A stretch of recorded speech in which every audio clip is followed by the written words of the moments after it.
오늘 우리에게 주시는 하나님의 말씀은 고린도후서 2장 5절에서 17절 말씀입니다. 누가 마음을 아프게 하였다면 실은 나를 마음 아프게 한 것이 아니라 과장하지 않고 말해서 어느 정도는 여러분 모두를 마음 아프게 한 것이라 하겠습니다. 여러분 대다수는 그러한 사람에게 이미 충분한 벌을 내렸습니다. 그러니 여러분은 도리어 그를 용서해주고 위로해 주어야 합니다. 그 사람이 지나친 슬픔에 짓눌리는 일이 없도록 해야 합니다. 그러므로 나는 여러분이 그에게 사랑을 나타내어 보이기를 권합니다. 내가 그 편지를 쓴 것은 여러분이 모든 일에 순종하는지를 시험하여 알아보려는 것이었습니다. 여러분이 누구에게 무엇을 용서해 주면 나도 용서해 줍니다. 내가 용서한 경우가 있다면 그것은 그리스도 앞에서 여러분을 위하여 용서한 것입니다. 그렇게 하여 우리가 사탄에게 속아 넘어가지 않으려 하였습니다. 우리는 사탄의 속셈을 모르는 것이 아닙니다. 내가 그리스도의 복음을 전하려고 드로아에 갔을 때 주님께서 내게 거기에서 일할 수 있는 길을 열어주셨습니다. 그러나 나는 내 형제 디도를 만나지 못하여 마음이 편하지 않아서 그들과 작별하고 마케도니아로 갔습니다. 그러나 그리스도의 개선 행렬에 언제나 우리를 참가시키시고 그리스도를 아는 지식의 향기를 어디에서나 우리를 통하여 풍기게 하시는 하나님께 감사를 드립니다. 우리는 구원을 얻는 사람들 가운데서나 멸망을 당하는 사람들 가운데서나 하나님께 바치는 그리스도의 향기입니다. 그러나 멸망을 당하는 사람들에게는 죽음에 이르게 하는 죽음의 냄새가 되고 구원을 얻는 사람들에게는 생명에 이르게 하는 생명의 향기가 됩니다. 이런 일을 누가 감당할 수 있겠습니까? 우리는 저 많은 사람들처럼 하나님의 말씀을 팔아서 먹고 살아가는 장사꾼이 아닙니다. 우리는 하나님께서 보내신 일꾼답게 진실한 마음으로 일하는 사람들입니다. 우리는 하나님이 보시는 앞에서 그리스도 안에서 말하는 것입니다. 자, 이제는 고린도후서 2장의 말씀을 나누려고 합니다. 여러분 미국 펜실베니아 쪽에 가시면 그러면 아미시 공동체라는 마을을 보게 됩니다. 아마 이미 다녀오신 분도 계실 거고 또는 영상으로 또는 뭐 여러 가지 책을 통해서 보신 분도 있으실 겁니다. 지금도 마차를 타고 다니는 아주 옛날 방식의 생활을 유지해 가는 마을입니다. 그 마을을 다녀오신 분들은 큰 감동을 받는다고 합니다. 그들이 옛날 방식으로 살아가는 것이 참 독특하기도 하지만 이 세상에서는 잘 찾아보기 어려운 고요함, 편안함, 평화, 그것을 거기서 경험해서 수백만 명이 해마다 그 아미시 마을을 찾아가 봅니다. 그 감동은 그 아미시 마을 공동체의 전통적인 정신, 공동체 정신, 용서와 사랑의 전통 때문에 그렇습니다. 그 아미시 마을은 500년 동안의 역사를 통하여 오직 한 가지를 지켜오려고 공동체를 만든 겁니다. 예수님께서 오른뺨을 맞으면 왼뺨도 돌려대라. 주님이 말씀하셨으니까 그대로 살아야지. 누가복음 23장 34절에 예수님께서 십자가에 달리셔서 당신을 십자가에 못 박아 죽이는 이들을 용서하고 위하여 기도하셨습니다. 아버지, 저들을 사하여 주옵소서. 자기들이 하는 것을 알지 못함이니이다. 예수님이 그렇게 하셨다면 우리도 그렇게 해야지. 용서하고 또 용서하고 또 용서하고 살기 위하여 공동체를 만든 거예요. 그들은 믿기를 우리가 그렇게 용서해야 하나님이 우리를 용서하신다고 그랬잖아요.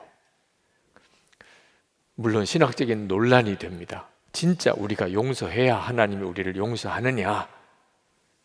아미시 마을 사람들은 아주 단순하게 대답합니다.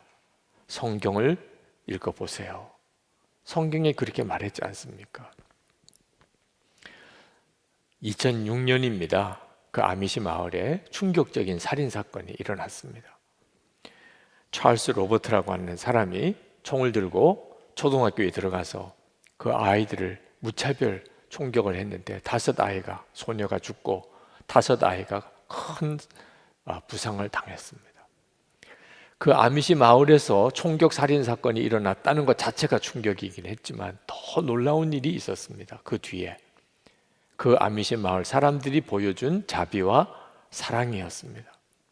그 아미시 마을 사람들은 희생자의 유족들도 너무너무 위로가 필요하지만 이 찰스 로버트 가해자의 홀 어머니와 그 자녀들도 엄청난 충격을 받았다는 것을 알았습니다. 그래서 그들은 그 가해자의 가족들이 그 피해자의 가족의 품에 안깁니다. 그들이 찾아와서 안아줘요. 우리는 원한이 없습니다. 우리는 이미 다 용서했습니다.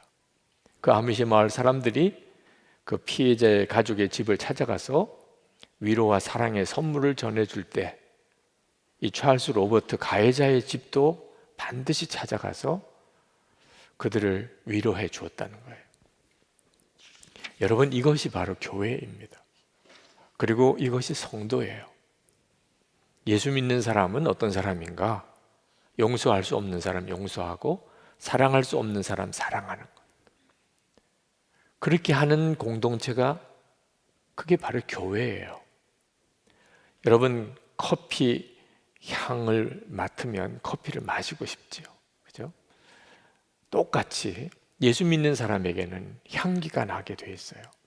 그래서 예수를 믿고 싶은 거예요. 나도 저 사람들처럼 예수 믿고 싶다. 근데 그 예수 믿는 사람의 향기가 용서와 사랑이에요. 사도 바울은 오늘 본문에서 자기를 대적하고 말할 수 없이 비난하고 온 교회를 시험에 빠뜨렸던 그들을 용서하라고 그렇게 말씀합니다. 7절에 그러니 여러분은 도리어 그를 용서해주고 위로해 주어야 합니다. 사도 바울을 대적하는 이들을 사도 바울이 어떻든지 바로 잡아 주어야 했습니다.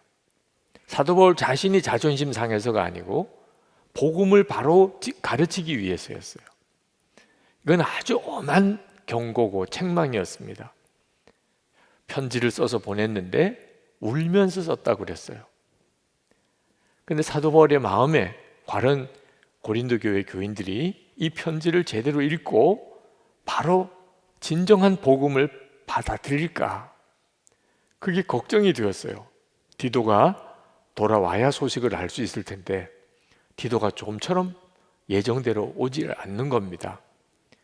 그래서 사도 바울이 너무너무 마음이 힘들었는데 결국은 디도가 와서 전해준 소식은 고린도 교회가 사도 바울이 쓴 그 눈물의 편지를 읽고 바른 복음이 무엇인지 깨닫고 그리고 사도 바울을 대적했던 이들을 징계했다고 그 소식을 전해주었어요. 사도 바울로서는 너무 기뻤습니다. 그랬겠죠. 그러나 그들이 자기들이 잘못한 것을 깨달았어요. 얼마나 자기들이 무서운 죄를 지었는지 알게 되었습니다. 그래서 그들이 너무 좌절에 빠진 거죠. 그래서 이제는 그들을 용서하라, 사랑하라는 편지를 이번에 쓰게 된 겁니다. 7절 하반절에 그 사람이 지나친 슬픔에 짓눌리는 일이 없도록 해야 합니다. 그러므로 나는 여러분이 그에게 사랑을 나타내어 보이기를 권합니다. 이것이 교회라는 겁니다. 성도면 마땅히 그렇게 해야 된다는 겁니다. 예수님은 우리를 위해 용서의 십자가를 지셨고 예수님의 십자가의 핵심은 사랑이니까. 그러니까 우리가 그렇게 구원받았는데 우리도 용서하고 사랑해야 되는 거죠. 사도 바울은 이것이 우리가 사탄에게 속아 넘어가지 않는 길이라고 했어요. 11절에 우리가 사탄에게 속아 넘어가지 않으려 하였습니다. 우리는 사탄의 속셈을 모르는 것이 아닙니다. 여러분, 왜 용서하고 사랑해야 되나? 사탄에게 속지 않기 위해서 그런 겁니다. 사탄의 속셈은 있어요. 사람에게 어떻게 해서든지 죄를 짓게 만들어요. 여러분이 괜히 죄 짓게 되는 게 아닙니다. 사탄이 어떻든지 죄를 짓게 만들어요. 그 다음에는 무서운 죄책감에 여러분을 꽁꽁 묶어요. 나 죄 지었어. 하나님도 다 아실 거야. 하나님이 나를 기뻐하지 않으실 거야. 무서운 정죄감에 빠뜨립니다. 가룟 유다가 그랬죠. 그리고 영혼을 완전히 파멸시키는, 이게 사탄이 하는 일이에요. 사탄의 목적은 영혼의 파멸에 있어요. 우리는 사탄과 싸우는 거지 사람과 싸우는 게 아니라는 겁니다. 사도 바울이 그 사실을 고린도 교회 교인들이 반드시 알아야 한다는 거예요. 그 사도 바울을 대적했던 그 사람의 영혼도 구원해야 된다는 거예요. 그러려면 이제는 용서하고 사랑하라는 거예요. 절대로 마귀에게 속지 마라. 마귀가 하는 것에 반대로 가야 된다는, 그 반대가 용서와 사랑이라는 거예요. 사도 바울은 우리가 그리스도의 개선 행렬에 참여한 자라고 했습니다. 14절에 그러나 그리스도의 개선 행렬에 언제나 우리를 참가시키시고, 예수 믿는 사람은 예수님의 개선 행렬에 참가해 있는 사람입니다.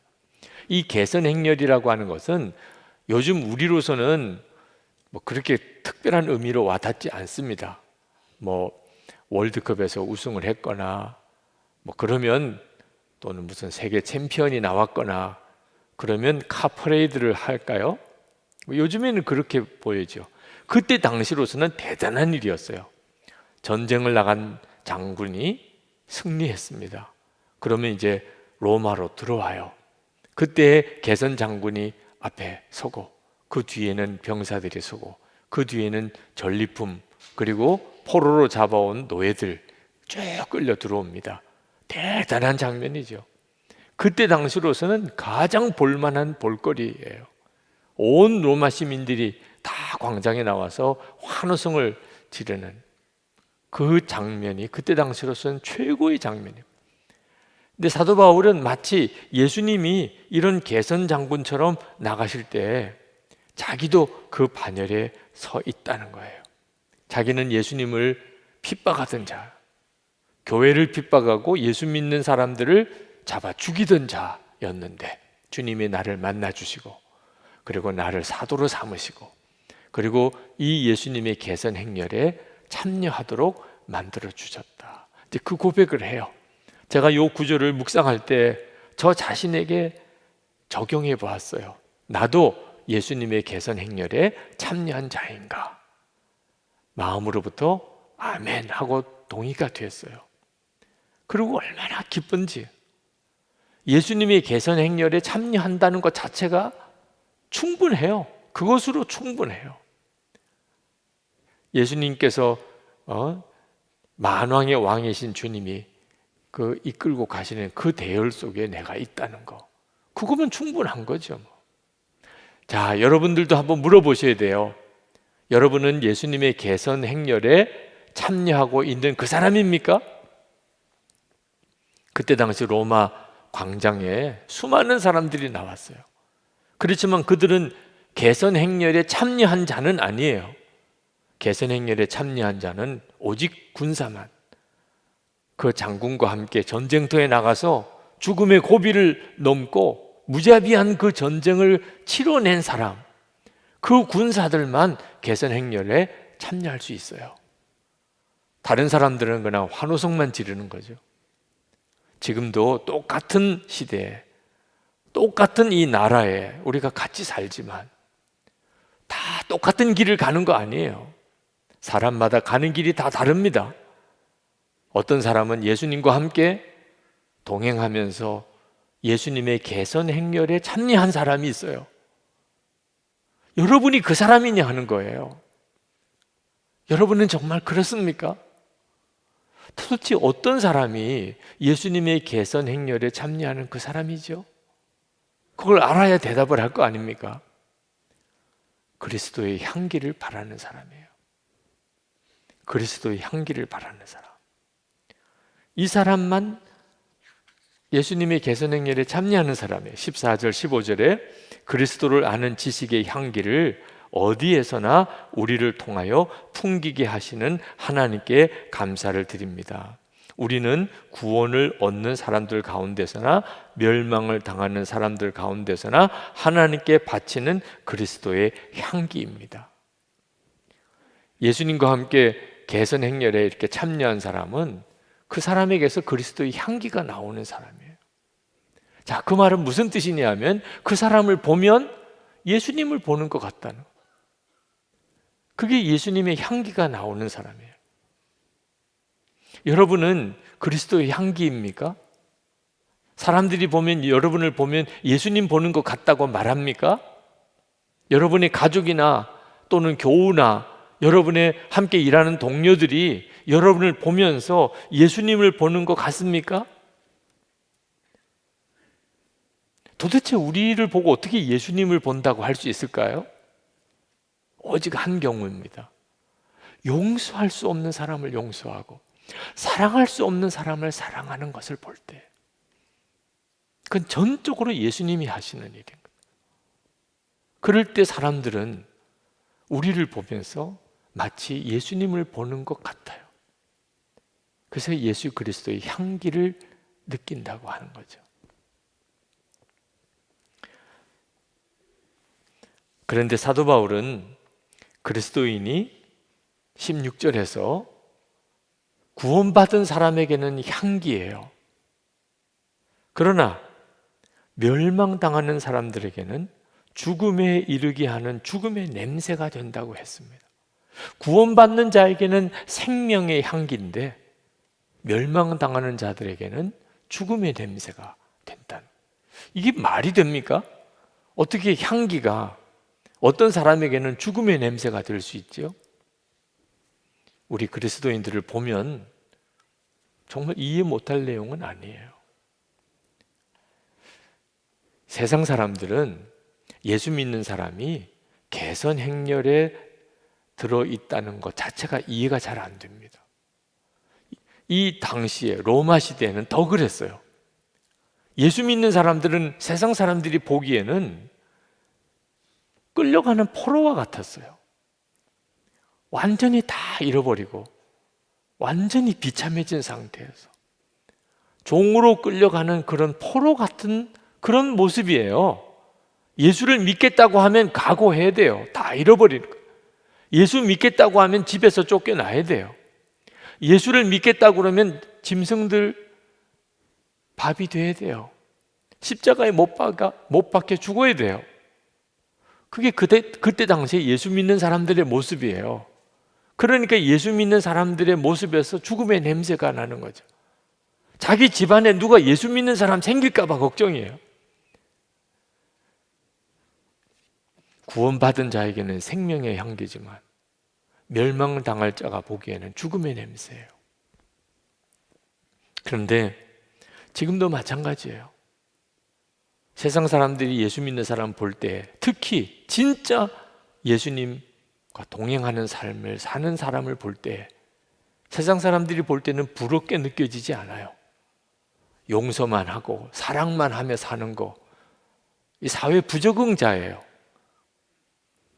예수를 잘 믿는 사람들을 보면 볼수록 저렇게 살아가지고 어떻게 제대로 살아낼 수 있을까? 바보같이만 보여요. 무능하게 보여요. 그러므로 여러분 진짜 눈이 바로 뜨여야 돼요. 구원받지 못한 불신자만 아니고 안타까운 것은 교회 다니는 사람들도 그렇게 보는 사람이 있어요. 예수 믿는 게 진짜 개선 행렬 속에 참여하는 것 같은 느낌이 안 드는 사람이 있어요. 예수를 믿긴 하는데, 교회를 다니기는 하는데 만족이 안 돼요. 예수님과 함께 동행하는 것으로 만족이 안 돼요. 하여튼 뭔가 보상을 받아야 돼. 뭘 하면은 반드시 평가를 잘 받아야 돼. 사람들로부터 인정받고 싶어. 무슨 일이든지 하여튼 높임을 받고 싶어. 교회 다니면서도 예수님 한 분으로 만족이 안 되는 분이 있어요.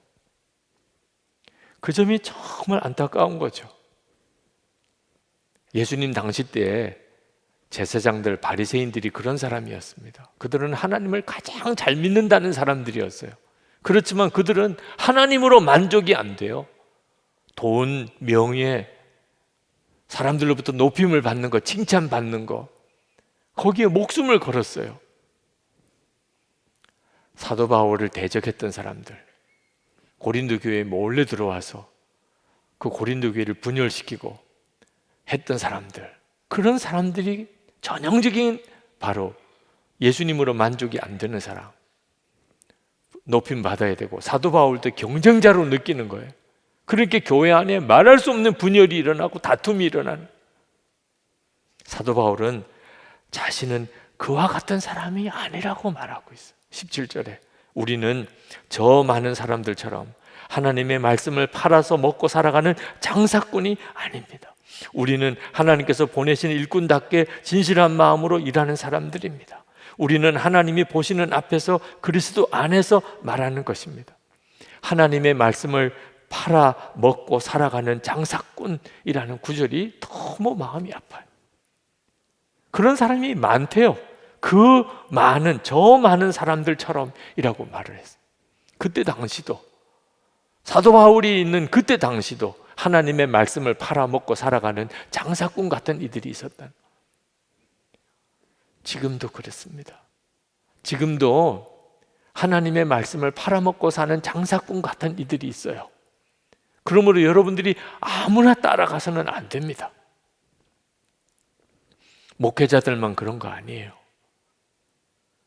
우리 교우들도 스스로 점검해 봐야 돼요. 나는 예수님 한 분이면 정말 족한가?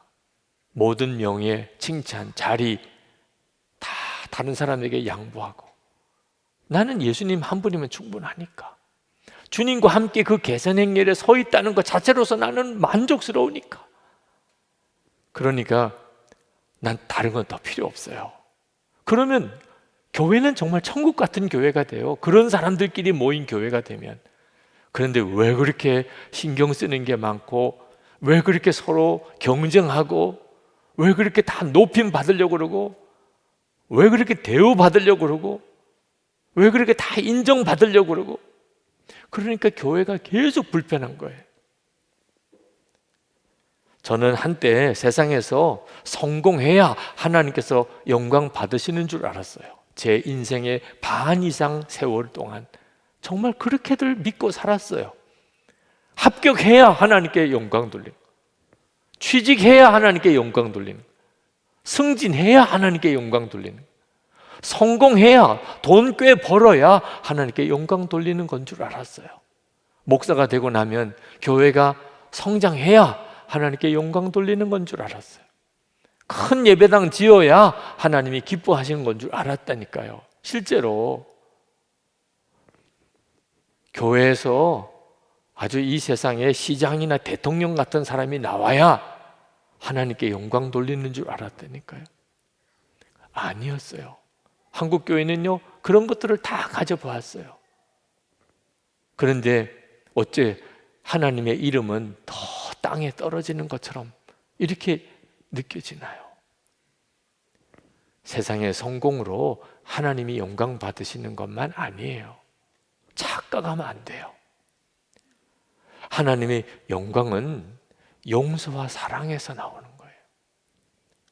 세상 사람이 교회를 보면서 와, 교회구나, 아미시 공동체 마을에 가서 느꼈던 그 뭐라고 설명할 수 없는 감동, 그 향기, 그건 그대로 교회가 가지고 있어야 되는 거예요. 거기서만 느껴지는 거, 용서할 수 없는 사람 용서하고 사랑할 수 없는 사람을 사랑하는 것, 그것이 진짜예요. 여러분, 예수님 우리 안에 거하시니까 당연히 우리에게서 예수님의 향기가 나와야 돼요. 그렇지만 실제로는 그렇지가 못할 때가 많습니다. 부부 사이에 여러분 예수님의 향기가 느껴지나요? 부모 자녀 사이에 분명히 예수님을 믿고 있는데 예수님의 향기가 느껴지나요? 교인들 사이에 다 예수님 영접했잖아요. 예수님의 향기가 서로에게서 느껴지나요? 그냥 예수님만 영접했다고 그리스도의 향기가 나오는 거 아니에요. 사도 바울은 내가 그리스도와 함께 십자가에 못 박혔나니 이제는 내가 사는 것이 아니요 내 안에 그리스도께서 사는 것이라 그렇게 고백했어요. 향수병이 있는데 마개가 꽉 막혀 있으면 누구도 거기서 향기를 맡을 수 없어요. 향수병이 깨어져서 그 속에 있는 향수가 다 드러나면 온 방이 향기로 진동하잖아요. 왜 그렇게 내 안은 십자가에 못 박혔고 이제는 내가 사는 것이 아니고 이렇게 가야 되는 거죠. 그때만 예수님이 나를 통해 드러나세요. 나는 죽었습니다. 이 고백이 분명한 사람에게서 주님은 나타나세요. 그게 용서와 사랑인 거예요. 사람은 정말 용서할 수 없는 사람 용서하고 사랑할 수 없는 사람을 사랑하는 것을 보고 예수님을 보는 것 같다. 그렇게 고백하는 거예요. 도저히 용서할 수 없는 사람이 있어서 아주 힘들어 하시던 교인이 제게 메일을 보내셨어요. 목사님, 아주 놀라운 일이 일어났어요. 금요 성령 집회 때 기도를 하는데 하나님이 저에게 말할 수 없는 죄를 지은 그 사람을 용서하라 하셨어요. 목사님의 설교를 통해 도무지 용서할 수 없다면 그 사람을 위하여 기도라도 해보라 하셔서 실제로 기도했더니 정말 그 사람이 긍휼해지는 마음이 들었습니다. 저의 마음과 다른 기도가 나오는데 그 사람과 그 가정을 위해 펑펑 울며 기도하게 하시더라고요. 그 후 제 마음도 평안해졌습니다. 남편도 주일 설교 중 손양훈 목사님 말씀을 듣고 그 사람에 대한 미움이 내려놓아지게 되었다고 고백했습니다. 하나님의 은혜입니다. 그 메일을 읽는데 그리스도의 향기가 뭔가가 느껴졌어요. 그런 게 그리스도의 향기예요. 주님이 하셨습니다. 제가 부산에서 목회할 때 한 번은 도둑이 둘이 교회에 들어온 꿈을 꾼 적이 있습니다. 깨어보니까 새벽기도 갈 시간이에요. 새벽기도를 가는데 마음이 얼마나 무거운지 그렇지 않겠어요? 그런 꿈을 꿨는데 교회에 무슨 일이 있으려나 그런 생각도 들더라고요. 근데 아니나 다를까 교회에 갔더니 아예 사무실이 그냥 문이 다 쪼개지고 도둑이 들은 거예요. 사무실 서랍 사무실에 있는 캐비넷 다 열어놓고 그 앰프랑 마이크랑 도둑 가져갔습니다. 새벽기도 하러 예배당에 올라갔는데 급히 수습을 해놓고 얼마나 마음이 안 좋은지 도둑 맞은 느낌 다 경험해 보셨는지 모르겠습니다. 그런데 그때 제 마음속에 배신감 같은 게 느껴지는 거예요. 그게 노숙자들에 대한 마음. IMF가 터진 때라 그들이 대합실에 몰려서 노숙을 하고 있는 그분들 아침 식사라도 우리가 대접하자. 그래서 온 교회가 매일 아침에 국을 끓이고 밥을 해서 그 노숙자들 아침 식사를 대접을 했습니다. 그분들이 그렇게 한 거 아닌가 이런 생각이 딱 드는 거예요. 교회에 늘 노숙자들이 아침마다 막 몰려와. 이런 사람들이 교회에 자꾸 많이 오면 교회에 험한 일이 생깁니다. 그런 교인들의 말이 있었어요. 꼭 그 일이 이루어진 것 같아요. 교인들이 또 말을 하겠네. 괜히 그런 사람들 밥 준다고 해놓고 이거 교회 이게 무슨 일이야? 이거 목사님 책임져야 되잖아. 또 그런 소리 듣겠네. 그런 마음도 들더라고. 그런데 새벽에 기도하는데 갑자기 도둑이 둘이었다는 생각이 드는 거예요. 도둑 하나가 아직도 남아있다는 거예요. 도둑 하나가. 진짜 무서운 도둑이 있다는 거예요. 제 마음속에 사랑이 싸늘하게 식어지는. 사실 근거가 없어요. 노숙인들이 그랬다는 근거가 없어요. 내가 본 것도 아니고 무슨 수사를 해서 결정적인 어떤 범인을 잡은 것도 아니고 그냥 괜히 그럴 거라 이런 생각. 그리고 무엇보다도 그 사람들을 향한 마음이 이렇게 식어져 있는 거예요. 이거 진짜 무서운 일 아닌가. 캐비넷이나 앰프는 돈 주고 또 사면 되는데, 문짝이야 고치면 되고, 사랑이 식어져 버리면 다 잃어버리는 건, 진짜 도둑이 아직도 남아있구나, 그게 다 깨달아지더라고요. 그래서 정말 회개가 터지는 거예요. 내가 무슨 이유로 그 사람들을 내가 혐의를 씌우고 배신을 당했다고까지 생각했나. 그리고 정말 눈물로 회개하고, 그리고는 내려오는데 아침 식사하시러 벌써 노숙인들이 쭉 교회 로비에 나와 앉아 계세요. 제가 기도 끝나고 내려오는 거 보고 인사를 하시더라. 그분들 얼굴 뵙는 게 참 너무너무 미안하더라. 한순간이라도 그분들을 내가 의심했던 것이. 그런데 그분 중에 한 분이 걸어 나오시면서 제게 오늘 비가 와서 발을 다 젖었다고, 양말 있으면 좀 달라는 거예요. 교회가 무슨 양말 공장도 아니고 양말이 어디 있겠어요. 그런데 너무너무 그분한테도 죄송하더라고요. 그래서 양말은 당장 구할 수가 없으니 내가 신고 있는 거라도 드릴까요? 사실 신고 있는 걸 드리는 것도 참 미안하잖아요. 그랬더니 그거라도 달라더라. 그래서 신은 양말을 벗어서 드렸어요. 여러분, 우리가 진짜 구원받은 성도인 증거, 용서와 사랑. 우리 가정이 정말 구원받은 가정이라는 증거, 용서할 수 없는 사람 용서하고 사랑할 수 없는 사람 사랑하는, 우리 교회가 진정한 교회라는 증거, 용서와 사랑이에요.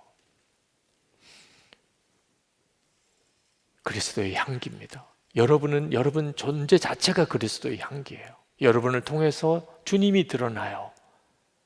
그러려면 진짜 나는 죽고 예수로 사는 믿음으로 살아야 합니다. 예수님 안에 거하고 항상 주님 바라봐야 돼요. 그러면 여러분 안에 용서할 수 없는 사람도 용서하고 사랑할 수 없는 사람도 사랑하게 됩니다. 우리 이 시간 기도합시다. 하나님, 제 안에 용서와 사랑을 회복하게 해주세요. 주님의 그 용서와 사랑이 내게서 가족에게, 내 일터의 동료들에게, 그리고 사랑하는 우리 교우들에게 흘러가게 해주옵소서. 통성으로 기도하겠습니다.